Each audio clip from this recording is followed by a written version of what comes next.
Hello friends, welcome to exam score. आज का हमारा जो टॉपिक है वो है जियोमॉर्फोलॉजी से लिया गया है।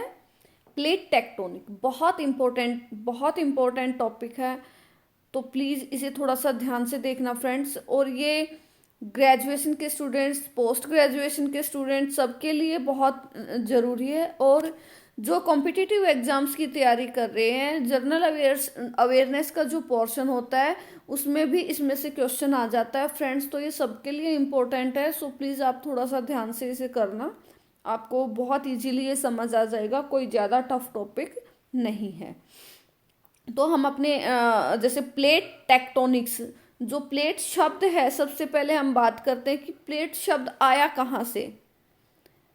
जो प्लेट शब्द का यूज किया था सबसे पहले जॉन टूजो विल्सन ने 1965 में किया था। और इस प्लेट टेक्टोनिक जो ये थ्योरी है, इसके बारे में सोचा, मतलब सजेशन जिसने दिया था सबसे पहले, वो कब था? 1957 में मैकेंजी और पार्कर दोनों ने मिलकर इसके ऊपर स्टडी किया था और दोनों ने इस थ्योरी के लिए सजेशन दिया था। लेकिन ये थ्योरी पर प्रोपाउंड कब हुई? 1967 में। किसके द्वारा? मॉर्गन के द्वारा। मॉर्गन ने इस थ्योरी को प्रतिपादित किया था। सो नेक्स्ट इज, जो पता कैसे चला कि भाई ये प्लेट टेक्टोनिक थ्योरी जो है ये एक्सेप्टेबल है या नहीं है? ये किस पे डिपेंड करती है? कैसे हमें थोड़ा सा अंदाजा लगा हाँ ये थ्योरी सही हो सकती है, या फिर ऐसा कुछ कि हम ये थ्योरी डेवलप करें? ये सब किससे? कन्वेंशनल करंट थ्योरी और सी फ्लोर स्प्रेडिंग। जैसे आपको पता है कि आपने सुना है ओशियन का जैसे साइज इंक्रीज हो रहा है कुछ सेंटीमीटर हर साल। तो वो किससे हो रहा है? प्लेट मूव कर रही है तभी तो हो रहा है। ये तो है नहीं कि अर्थ का साइज बढ़ रहा है, that's not possible. It means वो प्लेट कहीं ना कहीं अपोजिट डायरेक्शन में मूव कर रही है और उससे क्या हो रहा है? ओशियन का साइज जो है बढ़ रहा है।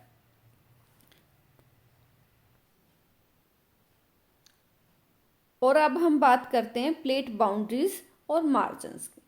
हम कई बार कंफ्यूज हो जाते हैं कि बाउंड्रीज क्या होता है, मार्जिन्स क्या होते हैं, नहीं पता चलता। तो सबसे पहले हम बात करते हैं प्लेट मार्जिन्स की। जो प्लेट के किनारे पे जो स्थलाकृतियां होती हैं वो क्या होते हैं? Plate margins. Combination of tectonics and topographic feature, for example oceanic ridge, Benioff zone, young fold mountains और ट्रांसफॉर्म फोल्ड्स, वो सब कहाँ होते हैं? प्लेट मार्जिन्स पर। और प्लेट बाउंड्रीज क्या होती हैं? ये लिथोस्फेरिक के किनारे, लिथोस्फेरिक प्लेट्स होती हैं और उनको हमने 3 पार्ट्स में डिवाइड किया है, कन्वर्जेंट, डाइवर्जेंट और कंजर्वेटिव। हम इन तीनों के बारे में आगे पढ़ेंगे और अभी एक्सप्लेन करूंगी डिटेल में विद डायग्राम। उससे पहले हम एक बार देख लेते हैं कि हमारी प्लेट्स, अर्थ पे कितनी प्लेट्स हैं।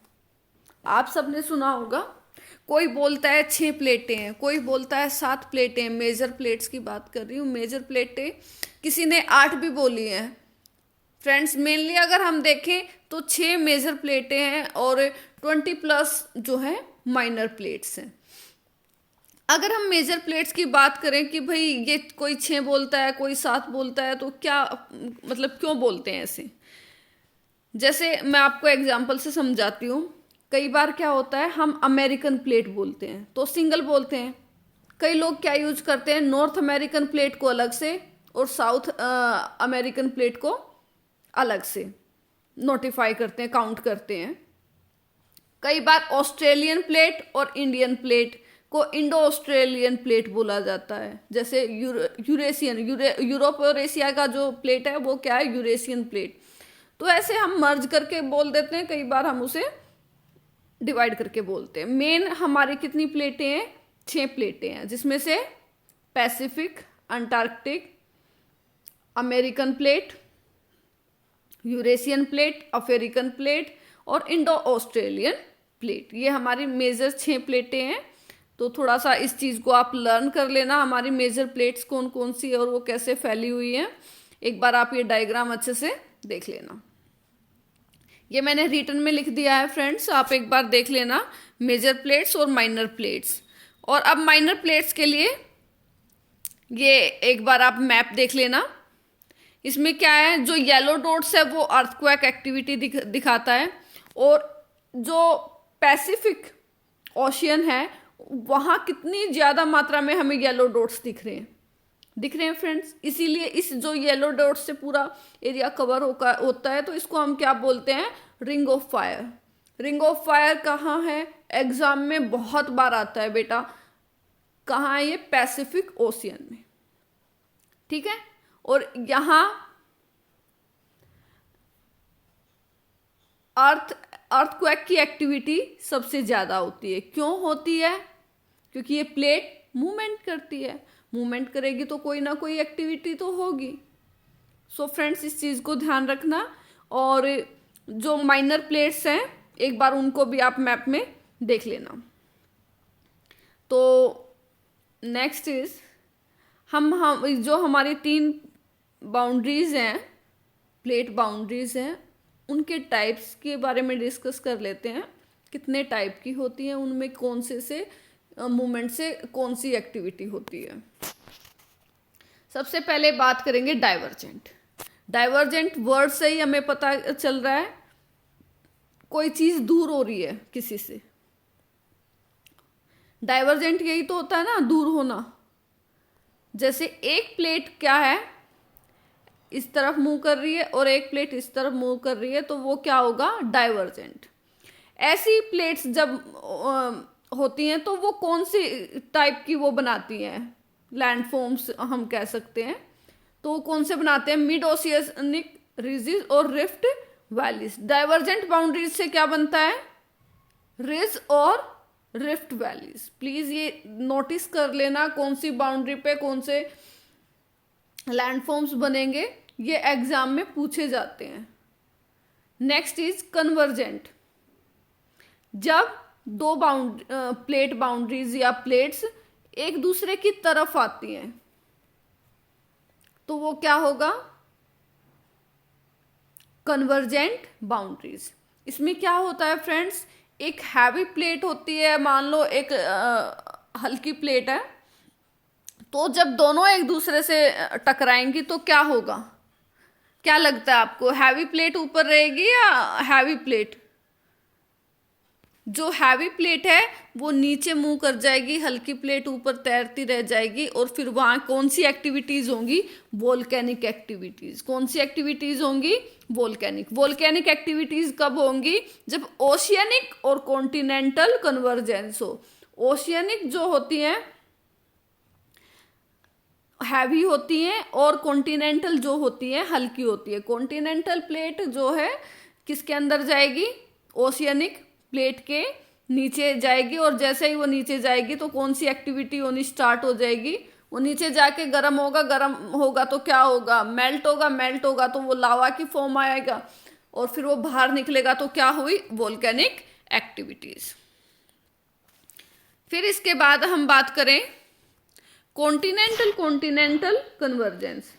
जब 2 कॉन्टिनेंटल प्लेट्स एक दूसरे से टकराती हैं तो क्या होता है, हाई माउंटेन रेंज बनती है। क्या होगा, दोनों एक दूसरे से टकराएंगे, ना कोई ऊपर जाएगा ना कोई नीचे जाएगा, तो क्या हो जाएगा, वलन शुरू हो जाएगा, और जिससे क्या होगा, माउंटेन्स डेवलप होंगे। क्या होंगे, माउंटेन्स डेवलप होंगे।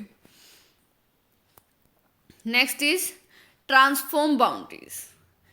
ट्रांसफॉर्म बाउंड्रीज जो होती हैं वो क्या होता है, एक दूसरे के पास से गुजर जाती हैं। फॉर एग्जाम्पल मैं आपको दिखा देती हूँ, जैसे एक प्लेट बाउंड्री इधर जा रही है, एक इधर जा रही है, और एक दूसरे पे कोई फर्क नहीं पड़ता इससे, तो वो कौन सी बाउंड्रीज होती हैं, ट्रांसफॉर्म बाउंड्रीज होती हैं। और इससे किस टाइप की लैंडफॉर्म्स बनते हैं, स्ट्रिक्ट स्लिप फॉल्ट्स आ जाते हैं कई बार, और हो सकता है एक दूसरे के साथ से गुजर रहे हैं, थोड़ा बहुत टकराव से क्या हो जाए, अर्थक्वेक आ सकते हैं। प्लेट मूव कर रही है तो थोड़ी बहुत तो हलचल ऊपर हो ही सकती है, तो क्या होंगे, या तो अर्थक्वेक आएंगे या फॉल्ट्स आएंगे। फ्रेंड्स, आप कौन सी बाउंड्री से क्या लैंडफॉर्म हो रहा है या कौन सी एक्टिविटी कनेक्टेड है, ये आप अलग अलग लिख लेना, एग्जाम में ये पूछी जाती हैं। अब हम एक बार ये डायग्राम दिखाती हूँ आपको। जैसे मैंने बताया डाइवर्जेंट, डाइवर्जेंट में क्या है, दोनों प्लेटें एक दूसरे से अलग होती दिखा रखी हैं। और ये कौन सी एक्टिविटी कराती हैं, रिज, और मिड ओशियानिक रिज तैयार हो रहे हैं। और नेक्स्ट इज कन्वर्जेंट, कन्वर्जेंट में क्या है, एक दूसरे के नीचे जा रही है, नीचे जा रही है तो क्या होगा, वोल्केनिक एक्टिविटी। फिर क्या है, ट्रांसफॉर्म प्लेट बाउंड्री, ट्रांसफॉर्म में क्या होगा, एक दूसरे के पास से खिसकेंगी, पास से खिसकेंगी तो क्या होगा, फॉल्ट आ सकते हैं और अर्थक्वेक आ सकते हैं। ठीक है फ्रेंड्स, इस चीज को आप याद रखना, एक बार ये अच्छे से देखना, डायग्राम बहुत अच्छा है ये।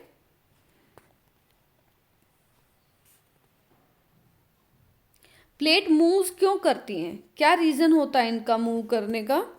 तो फ्रेंड्स क्या होती है, रेडियो एक्टिव प्रोसेस जो होती है, हीट फ्रॉम रेडियो, अंदर क्या है, लावा भरा पड़ा है, तो लावा से क्या हीट निकलती है, रेडियो एक्टिव प्रोसेस होती है, और उससे क्या होगा,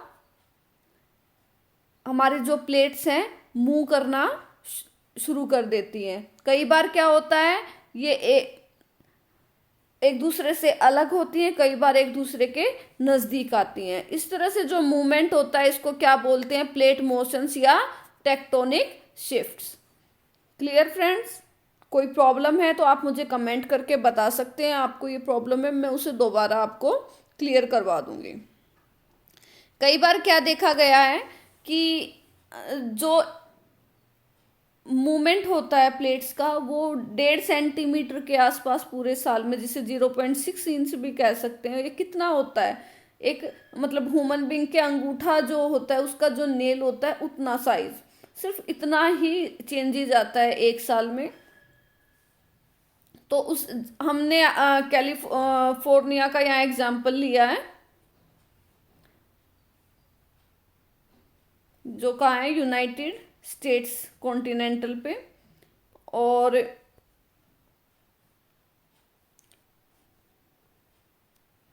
यहाँ क्या होती है, प्लेट्स की सबसे प्लेट टेक्टोनिक्स प्लेट्स का क्या होती है, कांटेक्ट में आती हैं, और इसमें क्या होते हैं, यहाँ सबसे ज्यादा अर्थक्वेक आते हैं, वोल्केनिक इरप्शंस सबसे ज्यादा होते हैं।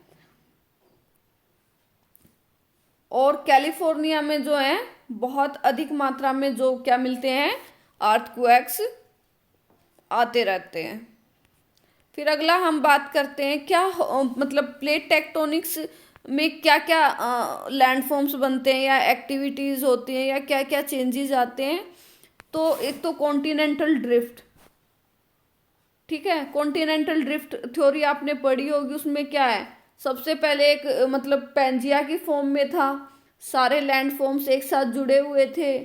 फिर लॉरेसिया और गोंडवाना लैंड 2 पार्ट्स में डिवाइड हुआ, और उसके बाद धीरे धीरे उनमें चेंजेस आता रहा, गैप आता रहा, और आज की फॉर्म में और उस टाइम की फॉर्म अगर हम कंपेयर करें तो क्या है, बहुत सारे चेंजेस आ गए।